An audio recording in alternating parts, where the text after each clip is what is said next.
Now next to me is Gianni Zammit, and he's one of the contestants to this year's national final in Malta. Hello, Gianni. Gianni. Gianni, yeah. Nice to meet you. Sounds very Italian. It is an Italian name. I'm purely Maltese, but my family has Italian origins, so just the blood in me has a bit of Italian, so that's how it came to be. Tell us a bit about your musical background. You've been on for quite a long time in the Maltese music scene. See, these white hairs all came from rock and roll. No, I've been around for a long time. I started playing guitar at the age of 13. I started performing at the age of 15 with one band, another band. But now for the last, I think, about 14, 15 years, I've had a band called Rug, and that's who we are tonight. It's under my name, but it's the band. We're a 5-6 piece band. So Rug will be performing basically. Yes, the band is called Rug. I am the singer of Rug, but obviously for the contest we use my name. It's R-U-G. R-U-G. Rug. What does it stand for? Absolutely nothing. It's just rug. A rug is a carpet. A carpet, okay. That's people walk over us, they step on us, they sleep on us, so we're a rug. Can you describe your musical style a bit to us? Okay, we're fundamentally a rock band. The style of music we play is all rock, you know, guitars, power chords, and lots of shouting and all that stuff. So that's my background. Totally rock. I mean, our influences. You have to say, we're all fans of a variety of music. I'm a big Kiss fan. Some of the guitarists are big Santana fans. The drummer goes on to British music, Oasis and Blur. The bassist likes a bit of jazz as well. So you know, it's a big mix. Now, your song is called "Petals of a Rose." Yeah. Can you tell us a bit the contents about the song? Okay, the song was written by Kaching. Kaching are a Swedish company, and they're friends of ours, and they've sent over the song. We've collaborated on this one. The song is about the pain that someone feels when you're missing someone. So the lyrics are like, you know, closer now is never close enough, and I miss your touch. But then the chorus comes in, you're like petals on a rose, rising up above our thorns. So something nice coming out of an ugly situation. So the thorns and the rose comes up. Is it like, to me it sounds like a bit like Aerosmith?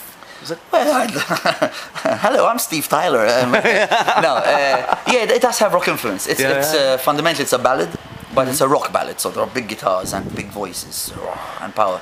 How do you reckon the chances for you would be if you would get the ticket to go to Baku at the Eurovision with a song like this? I have absolutely no idea.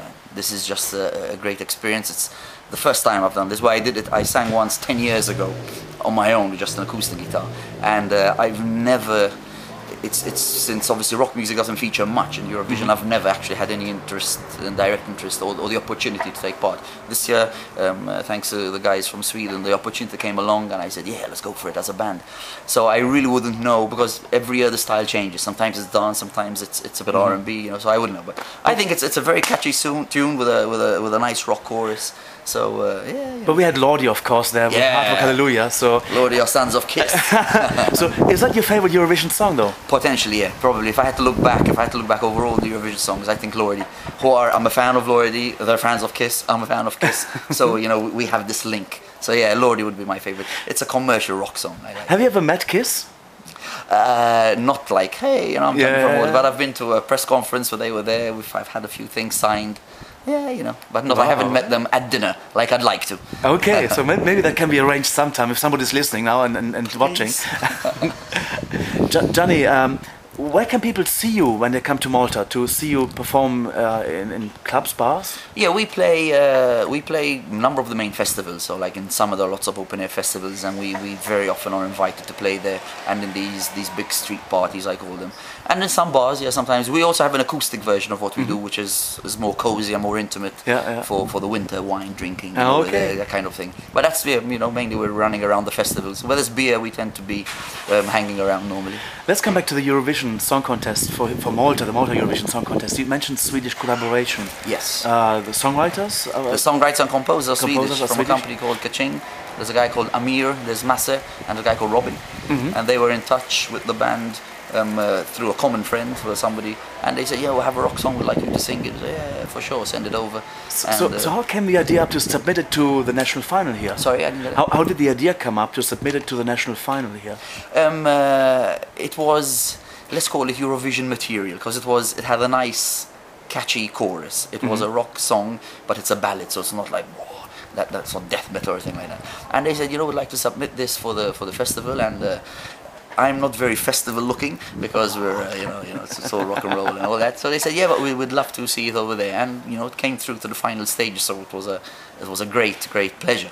Well, it stands out. None of the other songs is like yours. So exactly. And that's what I love about it, standing out. In everything I do, I like to stand out. Let's see, Malta Eurovision participation in the past. Do you have any favorite song from the Maltese entries? I'd be lying if I told you I know them all, but there were some good songs. Like, for example, last year there was Thea. No, the day before there was Thea, a very angelic girl with a nice voice. And I like her song very much. And I'm a big fan of Ira Losko, who participated in Malta. And we're friends, so I'm a friend and a fan, and I like the stuff she does, especially her new stuff. But for example, Chiara has a fantastic voice. So I think her voice is incredible, and the songs that she submitted over the last years, they always did very well. And I think it's because she has a great voice and a great song. So that's why. Chiara, yeah, of course, and then because of that is also the ban on that the next 5 or the last 5 winners cannot participate anymore in this competition. What do you think about that? Is that right to do that of the organizers? I think they're going for variety, not to have the same people going up year after year. But I don't know. It's in football it doesn't make sense because who wins the World Cup takes part in the next. It can always be Germany. There you go. I have no real problem with it. Don't get me wrong. But I think it makes sense for the performer, for the image of the country and of the festival, having new people every time. So I could see it that way. Many Maltese singers, performers have a second job because they're singers on one part and the others are teachers. And what do you do? Are you a full-time musician? I have 15 jobs. 15 jobs? No, I'm not a full-time musician. Music is a passion, it's a hobby, I love it. I own a radio station, which ironically we play dance and R&B and no rock.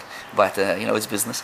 I have my own business. We're an events management company, and I also, the other extreme of rock and roll, I own a childcare center. But business is business, and rock and roll is rock and roll. But I used to DJ in clubs. I do a radio program as well. So music has always been there throughout all my life. It is not my main source of income. Far from it. I do it mainly for the passion and the love of music. I don't want to be a millionaire because of music. Which radio station do you have? The station is called Vibe FM.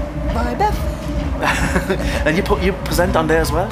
I do a one show. I used to do radio every day. From actually this year in March would be my 20 years of radio. I've been on radio for 20 years.